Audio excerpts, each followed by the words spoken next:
अगर किसी रात अचानक देश की 86% यानी 86% करेंसी रद्दी बन जाए तो क्या होगा? एक मैसिव इकोनॉमिक पैनिक। राइट। किसी और आम डेमोक्रेसी में एक ऐसी घटना किसी भी सरकार के लिए क्लियर पॉलिटिकल सुसाइड होती। बिल्कुल। लेकिन 2016 में इस एक मैसिव झटके ने इस पॉलिटिकल मशीन को गिराने के बजाय और भी ज्यादा ताकतवर बना दिया। आखिर ये सियासी ताकत काम कैसे करती है? एक छोटे शहर से निकलकर देश की सबसे बड़ी पॉलिटिकल पावर बनने तक का ये सफर, ये आर्क कैसे बना? ये एक बहुत ही कॉम्प्लेक्स ब्लूप्रिंट है। और इसी ब्लूप्रिंट पर आज हम गहरी तहकीक करेंगे, क्योंकि मिथ और हकीकत के बीच कहाँ लाइन ड्रॉ होती है ये जानना जरूरी है। इस पावर के आसपास इतना गहरा धुआं है कि सच और अफसाने के बीच फर्क करना लगभग नामुमकिन लगता है। राइट। तो आज हम इन सभी दबे हुए राजों को खोलेंगे। हर दावा, हर कंट्रोवर्सी और हर अदालती रिकॉर्ड को हम स्ट्रिक्टली क्रॉस एग्जामिन करेंगे। मैं आर्या खान, पॉलिटिकल रिसर्चर और डॉक्यूमेंट्री एनालिस्ट। इस तहकीक में हम किसी सुने सुनाए नैरेटिव या पॉलिटिकल बायस पर विश्वास नहीं करेंगे। ओके। हमारा फोकस स्ट्रिक्टली वेरीफाइएबल डॉक्यूमेंट्स, अदालती फैसलों और इंटरनेशनल वायर सर्विसेज के एविडेंस पर होगा। कोई अजम्पशन नहीं, सिर्फ हाई कॉन्फिडेंस फैक्ट्स। तो ग्राउंड जीरो से शुरू करते हैं। वडनगर से लेकर देश के प्राइम मिनिस्टर बनने तक का जो एक सफर बताया जाता है, उसकी एक्चुअल सच्चाई क्या है? देखिए, अगर हम डॉक्यूमेंटेड पब्लिक टाइमलाइन को देखें तो रॉयटर्स की 2013 की टाइमलाइन रिपोर्टिंग में ये क्लियर लिखा है कि Narendra Damodar Das Modi was born in the ancient city of Vadnagar on 17 सितंबर 1950। उनके माता पिता का नाम दामोदर दास बुलचंद मोदी और हीराबेन मोदी है। ये पब्लिकली साइटेड रिकॉर्ड है। राइट।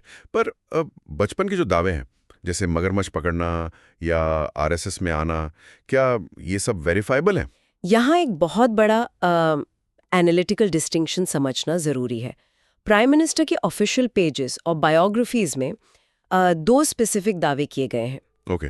पहला ये कि एट द एज ऑफ 8 उन्होंने राष्ट्रीय स्वयंसेवक संघ यानी आरएसएस को डिस्कवर किया, और दूसरा at 13 he met Lakshman Rao Inamdar, जो बाद में उनके सबसे बड़े आरएसएस मेंटोर बन गए। लेकिन क्या इसका कोई ठोस प्रूफ है? क्या कोई इंडिपेंडेंट आर्काइव इस बात को वेरीफाई करता है? यही सबसे बड़ा कैच है। हमारे करंट एक्सेसिबल सोर्स सेट में इन दोनों बातों का कोई इंडिपेंडेंट आर्काइवल करॉबोरेशन मौजूद नहीं है। एकदम नहीं। ये स्ट्रिक्टली उनकी ऑफिशियल सेल्फ प्रेजेंटेशन और सेल्फ डिस्क्रिप्शन का हिस्सा है। एक इन्वेस्टिगेटिव पर्सपेक्टिव से इन्हें कोर्ट सर्टिफाइड फैक्ट नहीं कहा जा सकता। इन्हें पॉपुलरली नरेटेड फ्रेम किया जाना चाहिए। तो सॉलिड वेरीफाइबल स्टार्ट कहाँ से होती है? इन फैक्ट्स को वेरीफाई करना वैसे ही मुश्किल है जैसे किसी आम इंसान की बचपन की अनडॉक्यूमेंटेड मेमोरी को वेरीफाई करना। लेकिन इसके बिल्कुल ऑपोजिट अगर हम उनकी सियासी शुरुआत देखें तो ये हाई कॉन्फिडेंस के साथ वेरीफाई होता है कि उन्होंने 1987 यानी 1987 में Bharatiya Janata party formally join की। इसका प्रॉपर पेपर ट्रेल मौजूद है। लेकिन एक सेकंड, एजुकेशन पर भी तो लगातार ऑपोजिशन हंगामा करती है। उनकी डिग्री के कंट्रोवर्सी का असल सच क्या है? देखिए, पब्लिक और पॉलिटिकल कंट्रोवर्सी का शोर भले ही बहुत ज्यादा हो, लेकिन हमारा ध्यान सिर्फ और सिर्फ लीगली बाइंडिंग डॉक्यूमेंट्स पर होना चाहिए। राइट। अगर हम इलेक्शन कमीशन ऑफ इंडिया के ऑफिशियल एफिडेविट बेस्ड रिकॉर्ड को देखें, जो 2024 के माय नेता और ईसीआई डेटा मिरर में प्रॉपर्ली लॉग्ड है, तो उन्होंने खुद डिक्लेयर किया है कि 1978 में दिल्ली यूनिवर्सिटी से बीए की डिग्री हासिल की और 1983 में गुजरात यूनिवर्सिटी से पॉलिटिकल साइंस में एमए किया। तो एफिडेविट में उन्होंने खुद लिखा है? बिल्कुल। एक चुनावी एफिडेविट लीगली बाइंडिंग होता है। हालांकि इस वक्त सोर्सेज में इन क्वालिफिकेशंस की शॉर्ट वर्बेटम लाइन हम रिट्रीव नहीं कर सके हैं, इसलिए एग्जैक्ट कोट मिसिंग है। पर उनकी तरफ से इस लीगल डिक्लेरेशन का होना एक एब्सोल्यूट फैक्ट है। झूठा एफिडेविट देना एक क्रिमिनल ऑफेंस होता है, इसलिए इस लीगली स्वॉन डॉक्यूमेंट को रिकॉर्ड का ठोस हिस्सा माना जाता है। ठीक है, फाउंडेशन क्लियर है। लेकिन मेरा सवाल यह है कि उनके हाथ में पहली बार पावर आई कैसे? दिल्ली बाद में, पर यह सफर गुजरात सीएम तक पहुंचा कैसे? ये उनकी जिंदगी का सबसे डिफाइनिंग चैप्टर है। 90s के आखिर में बीजेपी गुजरात में अपनी जमीन पक्की कर रही थी।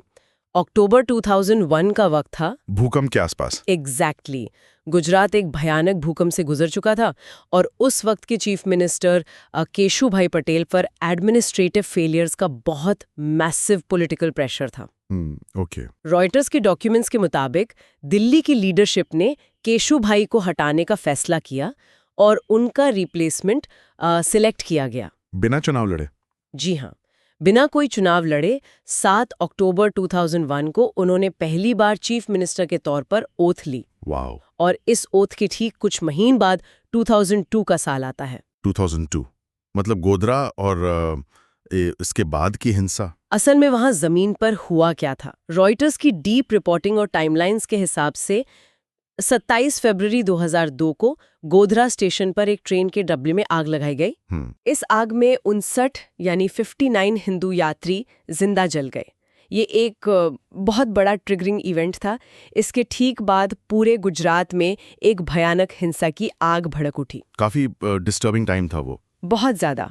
रॉयटर्स की रिपोर्ट डॉक्यूमेंट करती है कि इन दंगों में एटलीस्ट 1000 पीपल मारे गए, जिनमें मेजॉरिटी मुसलमान थे। तो फिर ऑपोजिशन इतना अक्यूज क्यों करती है उनको पर्सनली? क्योंकि दुनिया भर के क्रिटिक्स, ह्यूमन राइट्स ग्रुप्स और अपोजिशन ने उन पर सीधा इल्ज़ाम लगाया कि एक चीफ मिनिस्टर के तौर पर या तो उन्होंने हिंसा रोकने के लिए जानबूझकर पुलिस को आगे नहीं आने दिया या फिर उनका इसमें टैसिट एनकरेजमेंट था। ओके। ये एक ऐसी छाया थी जिसने उनकी इमेज को हमेशा के लिए बदल कर रख दिया। लेकिन इस पर कोर्ट ने एग्जैक्टली क्या कहा? हम बार बार क्लीन चिट ये एक शब्द सुनते हैं। क्या सुप्रीम कोर्ट ने वाकई उन्हें कंप्लीटली निर्दोष मान लिया था? यहाँ लीगल रियलिटी और पॉलिटिकल ट्रायल के बीच का फर्क समझना बहुत डीप और कॉम्प्लेक्स है। जब हम क्लीन चिट कहते हैं तो उसके पीछे एक स्पेसिफिक लीगल मैकेनिज्म है। कैसा मैकेनिज्म?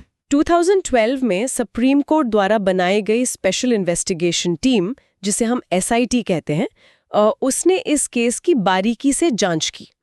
SIT ने अपनी फाइनल रिपोर्ट में कहा कि चीफ मिनिस्टर के खिलाफ क्रिमिनल प्रोसिक्यूशन शुरू करने के लिए उन्हें कोई प्रोसिक्यूटेबल एविडेंस नहीं मिला। राइट। दिसंबर 2013 में अहमदाबाद की एक मैजिस्ट्रेट कोर्ट ने इस SIT रिपोर्ट की क्लोजर को ऑफिशियली एक्सेप्ट कर लिया। तो मतलब केस वहां खत्म हो गया? नहीं, खत्म नहीं हुआ।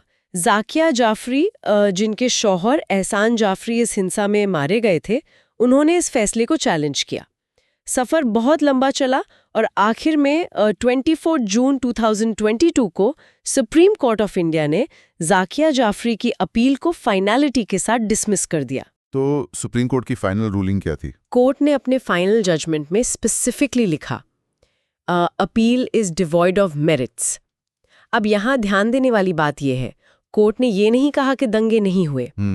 कोर्ट ने स्ट्रिक्टली ब्लैक लेटर लॉ के हिसाब से ये डिसाइड किया कि एक हाई लेवल क्रिमिनल कॉन्स्पिरेसी जिसमें चीफ मिनिस्टर पर्सनली शामिल हो, उसको प्रूव करने का कोई ठोस लीगल एविडेंस नहीं है। रुकिए, अगर चीफ मिनिस्टर पर ब्लेम नहीं आया तो क्या इन दंगों में किसी पर भी अकाउंटेबिलिटी तय नहीं हुई? क्या किसी को सजा नहीं मिली? ये एक बहुत जरूरी डिस्टिंक्शन है। ब्रॉडर राइट अकाउंटेबिलिटी और उनकी पर्सनल क्रिमिनल कल्पेबिलिटी, ये दोनों बिल्कुल अलग अलग ट्रैक्स थे। ओके, कैसे? जमीन पर जिन लोगों ने दंगे किए उन पर प्रॉपर केसेस चले। 2016 में रॉयटर्स ने रिपोर्ट किया कि गुलबर्ग सोसाइटी मैसेकर केस में 24 लोग कन्विक्ट हुए। राइट। और हाल ही में जनवरी 2024 में हमने देखा कि सुप्रीम कोर्ट ने बिल्किस बानो केस के 11 कॉन्विक्ट्स की रिमिशन यानी उनकी वक्त से पहले रिहाई को कैंसिल करके उनकी लाइफ सेंटेंसेस दोबारा रीस्टोर कर दी। तो इसका मतलब? इसका सीधा मतलब ये है कि सिस्टम ने दंगों के ग्राउंड लेवल परपेट्रेटर्स को सजा दी, लेकिन स्टेट की टॉप लीडरशिप पर directly criminal liability legally establish नहीं हो सकी। No direct evidence of conspiracy. तो फिर इस सब के बाद भी उनका पॉलिटिकल करियर खत्म क्यों नहीं हुआ? वो इस इमेज से निकलकर खुद को एक विकास पुरुष आइकॉन कैसे बना पाए? उन्होंने अपने नैरेटिव को बिल्कुल शिफ्ट कर दिया। अक्टूबर 2008 को इसका सबसे बड़ा टर्निंग पॉइंट माना जा सकता है। 2008 में क्या हुआ? उस वक्त टाटा मोटर्स अपने नैनो कार प्लांट के लिए जगह ढूंढ रहा था और वेस्ट बंगाल के सिंगोर में बहुत भयानक प्रोटेस्ट चल रहे थे। अच्छा, नैनो फैक्ट्री वाली बात। जी। तब उन्होंने एक बहुत स्विफ्ट एक्शन लिया और उस पूरी फैक्ट्री को वेस्ट बंगाल से मूव करके गुजरात के सानन शिफ्ट करवाया।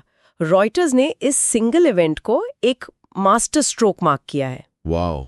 इस एक मूव ने उनकी बिजनेस फ्रेंडली इमेज को पूरे नेशनल स्केल पर प्रोजेक्ट कर दिया। एक ऐसा चीफ मिनिस्टर जो काम करवाता है, जो रेड टेप काटता है। यहीं से गुजरात मॉडल की ब्रांडिंग का मास आगाज हुआ। और यही गुजरात मॉडल उन्हें दिल्ली तक ले गया। लेकिन 2014 में मैंडेट इतना एब्सोल्यूट कैसे हुआ? अचानक ये पूरी नेशनल पॉलिटिक्स कैसे बदल गई? देखिए, 2014 का ट्रांजिशन कोई आम इलेक्शन नहीं था। ये corporate style national scale up था। 9 जून 2013 को रॉयटर्स ने रिपोर्ट किया कि उन्हें बीजेपी की नेशनल कैंपेन का हेड चुना गया है। Right. Chosen to head the BJP's campaign. Party के अंदर कुछ सीनियर नेता इस सडन शिफ्ट के खिलाफ थे, लेकिन उनकी अग्रेसिव स्ट्रैटेजी और गुजरात मॉडल के प्रोमिसेस ने पूरे नैरेटिव को हाईजैक कर लिया। रिजल्ट्स तो सबके सामने थे। बिल्कुल। अगर हम इलेक्शन कमीशन के डेटा को एनालाइज करें तो 2014 में बीजेपी ने 282 यानी 282 सीट्स जीती। 1984 के बाद ये पहली बार था कि किसी एक पार्टी ने अपने दम पर एब्सोल्यूट मेजॉरिटी हासिल की थी। लेकिन कहानी यहाँ रुकती नहीं है। 2019 में ये मैंडेट और भी ज्यादा लीथल और मजबूत हो गया। 303 सीट्स और लगभग 37.36% वोट शेयर। ये सिर्फ एक री इलेक्शन नहीं था। तो क्या था? ये एक कंसोलिडेटेड अनक्वेश्चनेबल नेशनल ब्लॉक की पेशकश थी। देश की पॉलिटिक्स हमेशा के लिए बदल चुकी थी। लेकिन पावर में आते ही उन्होंने इकोनॉमी को जो शॉक्स दिए, मेरा मतलब है डीमोनेटाइजेशन और जीएसटी, अगर ये फैसले इतने कंट्रोवर्शियल थे तो इनका असली इम्पैक्ट हुआ क्या? इस सरकार के अप्रोच को समझने के लिए इन फ्लैगशिप इंटरवेंशंस को डीपली देखना पड़ेगा। सबसे पहले डिजिटल स्टेट बिल्डिंग को समझते हैं। ओके। 1 जुलाई 2015 को उन्होंने डिजिटल इंडिया लॉन्च किया और अपनी स्पीच में कहा, आई dream of a digital India. उसके बाद अप्रैल 2016 में एनपीसीआई ने यूपीआई का पायलट लॉन्च किया। यूपीआई जो आज सब यूज करते हैं? हाँ, लेकिन यहाँ पर एक स्ट्रक्चरल डिस्टिंक्शन समझिए। यूपीआई की टेक्नोलॉजी, इसका इंस्टीट्यूशनल आर्किटेक्चर आरबीआई और एनपीसीआई के टेक्नोक्रेट्स ने बनाया था। राइट। लेकिन इसको हर दुकानदार और ठेले वाले तक पहुंचाना, इसका मास पॉलिटिकल स्केलिंग, ये पूरी तरह से सरकार के सेंट्रलाइज्ड पॉलिटिकल पुश का नतीजा था। तो क्या यूपीआई ने डिमोनेटाइजेशन का रास्ता साफ किया? 8 नवंबर 2016 को रात 8 बजे आखिर क्या स्ट्रैटेजी चल रही थी? डिमोनेटाइजेशन एक पूरे पॉलिटिकल शॉक थेरेपी थी। रात 8 बजे अनाउंसमेंट होती है कि 500 और 1000 के note will no longer be legal tender. एक ही अनाउंसमेंट से देश की 86% कैश सप्लाई फ्रीज कर दी गई। मतलब ओवरनाइट? रातों रात। सरकार और आरबीआई ने इसका प्राइमरी मोटिव बताया ब्लैक मनी, करप्शन और टेरर फंडिंग की कमर तोड़ना। पर क्या ऐसा सच में हुआ? रॉयटर्स की सब्सिक्वेंट डीप डाइव रिपोर्टिंग एक बिल्कुल अलग रियलिटी दिखाती है। लगभग सारी की सारी बैंड करेंसी 99% के करीब बैंकिंग सिस्टम में वापस आ गई। विद 99%? जी, मतलब ब्लैक मनी वहां डिस्ट्रॉय नहीं हुआ। ऊपर से 2017 के जून क्वार्टर में देश का ग्रोथ रेट अचानक गिरकर 5.7% तक आ गया। 99% पैसा वापस आ गया। तो 2019 में वो और बड़ी मेजॉरिटी से कैसे जीते? लोग गुस्से में क्यों नहीं थे? क्योंकि उन्होंने इस पूरे इकोनॉमिक पॉलिसी को एक मॉरल नैरेटिव में तब्दील कर दिया। वाओ। इस मैकेनिज्म को समझिए। हालांकि नंबर्स के हिसाब से ये एक बड़ा शॉक था, लेकिन पॉलिटिकल मैसेजिंग क्या थी? क्या थी? मैसेजिंग ये थी कि अमीर लोग रो रहे हैं और गरीब के साथ इंसाफ हो रहा है। उन्होंने इसे एक महायज्ञ के रूप में फ्रेम किया, जहां थोड़ी तकलीफ देश की शुद्धि के लिए जरूरी बताई गई। Wow, narrative control. ये नैरेटिव मैनेजमेंट की पीक थी। और इसके ठीक बाद 1 जुलाई 2017 की मिडनाइट को जीएसटी रोल आउट किया गया, वन नेशन वन टैक्स। उसका क्या इम्पैक्ट है? इसने historically fragmented indirect tax structure को हार्मोनाइज तो जरूर किया, लेकिन छोटे बिजनेसमैन और फेडरल स्टेट्स के बीच इसके कंप्लायंस को लेकर बहुत हैवी फ्रिक्शन और लॉन्ग टर्म क्रिटिसिज्म्स चलती रहीं। अब आता है 2019 के बाद का वक्त। एक बार फिर मैसिव एब्सोल्यूट मेजॉरिटी। आमतौर पर ऐसी सरकारें इकोनॉमी या इंफ्रास्ट्रक्चर पर ध्यान देती हैं, लेकिन 2019 के बाद पॉलिसी फोकस अचानक आइडेंटिटी, रिलीजन और कॉन्स्टिट्यूशन की तरफ शिफ्ट कैसे हो गया? दूसरी टर्म में इस गवर्नमेंट ने अपने कोर आइडियोलॉजिकल गोल्स को एग्जीक्यूट करने का फैसला किया था। आर्टिकल 370 को एक झटके में कैसे खत्म किया गया? अगस्त 2019 का महीना एक बहुत डिसाइसिव नेशनलिस्ट माइलस्टोन था। सरकार ने ऑर्डिनरी पार्लियामेंट के लंबे लेजिस्लेटिव रूट का इंतजार नहीं किया। तो क्या किया? उन्होंने एक कॉन्स्टिट्यूशनल मैकेनिज्म यानी प्रेसिडेंशियल ऑर्डर का इस्तेमाल किया।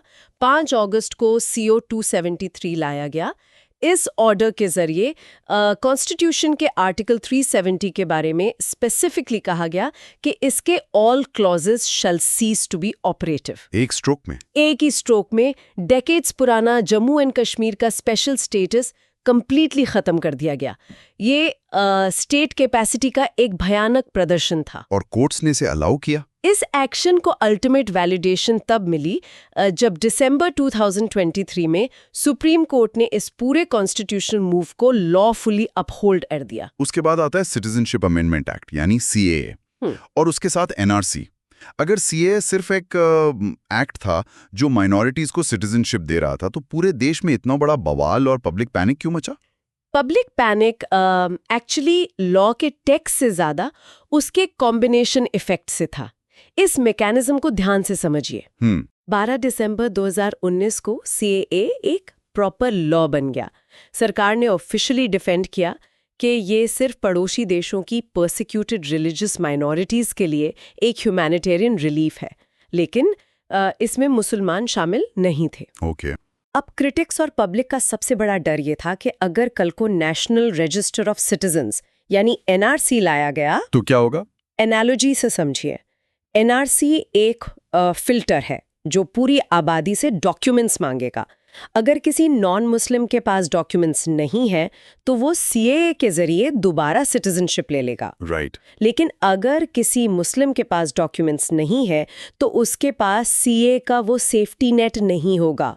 ये जो CAA और NRC का मैथमेटिकल कॉम्बो था, उसने ग्राउंड पर एक मैसिव एग्जिस्टेंशियल फियर पैदा कर दिया। पैनिक इतना बड़ा था? हालात इतने तेज हो गए थे कि खुद प्राइम मिनिस्टर को 22 दिसंबर 2019 को रामलीला मैदान आकर पब्लिकली क्लैरिफाई करना पड़ा, there has been no discussion on NRC anywhere. लेकिन तब तक काफी देर हो चुकी थी। बिल्कुल, तब तक पब्लिक एंजाइटी सड़कों पर आ चुकी थी। और इसी डर ने शाहीन बाग प्रोटेस्ट को जन्म दिया। उसमें सुप्रीम कोर्ट ने एग्जैक्टली क्या स्टैंड लिया था? जी, रॉयटर्स ने इसे एक historical women lead sit in protest के तौर पर रिकॉर्ड किया है, जो महीनों तक चला, जिसमें औरतों ने दिल्ली का एक मेजर पब्लिक हाईवे ब्लॉक कर दिया था। राइट। लेकिन अक्टूबर 2020 में सुप्रीम कोर्ट ने इस एहतजाज को लेकर एक प्रिंसिपल ले डाउन किया। कोर्ट ने कहा, public ways and public spaces can not be occupied indefinitely. तो प्रोटेस्ट इलीगल था। अदालत ने डिसेंट और प्रोटेस्ट के हक को गलत नहीं कहा, पर उसको एक डेजिग्नेटेड बाउंड्री में रखने का रूल एस्टैब्लिश किया। हाईवे परमानेंटली ब्लॉक नहीं हो सकता। लेकिन क्या ऐसी मेजॉरिटी वाली सेंट्रलाइज ताकत को सड़क पर हराकर पीछे हटने पर मजबूर किया जा सकता है? क्योंकि फार्म लॉज के वक्त ऐसा क्या हुआ जो शाहीन बाग में नहीं हुआ? फार्म लॉज का वाकया इस ब्लूप्रिंट का सबसे बड़ा शौक है। सरकार ने 3 एग्रीकल्चरल लॉज पास किए जिनके खिलाफ किसान एहतजाज 1 साल से भी ज्यादा लंबा चला। ये एहतजाज शाहीन बाग से कहीं ज्यादा मास बेस्ड और इकोनॉमिकली डिस्रप्टिव था, और आखिरकार 19 नवंबर 2021 को प्राइम मिनिस्टर ने नेशनल टेलीविजन पर आकर अनाउंस किया, We have decided to withdraw all 3 agricultural laws. उन्होंने खुद वापस लिए? हाँ, रॉयटर्स ने इसे एक सरप्राइज अनाउंसमेंट के तौर पर लेबल किया। ये डॉक्यूमेंट करता है कि मशीन चाहे जितनी भी इनविंसिबल लग रही हो, एक पावरफुल, अनयील्डिंग और परसिस्टेंटली ऑर्गेनाइज्ड सिविक मोबिलाइजेशन उसे रिवर्स गियर डालने पर मजबूर कर सकती है। अब एक बहुत क्रिटिकल मुद्दे पे आते हैं। जब पावर इतनी एब्सोल्यूट होती है तो इंस्टीट्यूशंस को कंट्रोल करने के, मीडिया को चुप कराने के सीरियस इल्जामात लगते हैं। राइट। इन क्लेम्स की अदालती सच्चाई क्या है?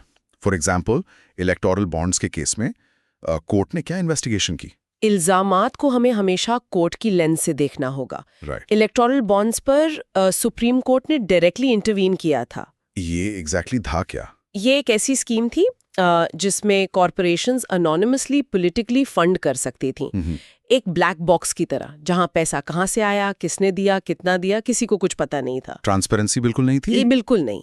और इसीलिए 15 फरवरी 2024 को सुप्रीम कोर्ट ने इस ओपेक स्कीम को स्ट्रिक्टली अनकॉन्स्टिट्यूशनल करार दिया। अनकॉन्स्टिट्यूशनल? जी, कोर्ट ने मना कि ये कॉन्स्टिट्यूशन के आर्टिकल 19(1)(a) यानी सिटीजन्स के राइट टू इंफॉर्मेशन का डायरेक्ट वायोलेशन है। इस एक रूलिंग ने सरकार पर लगने वाली ओपेसिटी की क्रिटिसिज्म को लीगली और जुडिशली वैलिडेट कर दिया। और पेगासस स्पाईवेयर का क्या? और उसके बाद बीबीसी डॉक्यूमेंट्री के आते ही उनके ऑफिसेज पर जो इनकम टैक्स रेड्स हुई, उस पर इंस्टीट्यूशंस ने क्या एविडेंस प्रेजेंट किया। पेगासस का मामला बहुत ही हाई स्टेक्स इंटरनेशनल सर्विलेंस का एलिगेशन था। सरकार ने पार्लियामेंट में कैटेगोरिकली इनकार किया और कहा कि इन मीडिया रिपोर्ट्स का नो फैक्चुअल बेसिस है। पर एससी ने क्या कहा? सुप्रीम कोर्ट ने इसमें इंटरवीन किया और कहा कि नेशनल सिक्योरिटी के एब्स्ट्रैक्ट नाम पर कोर्ट एक म्यूट स्पेक्टेटर बनकर नहीं बैठ सकता।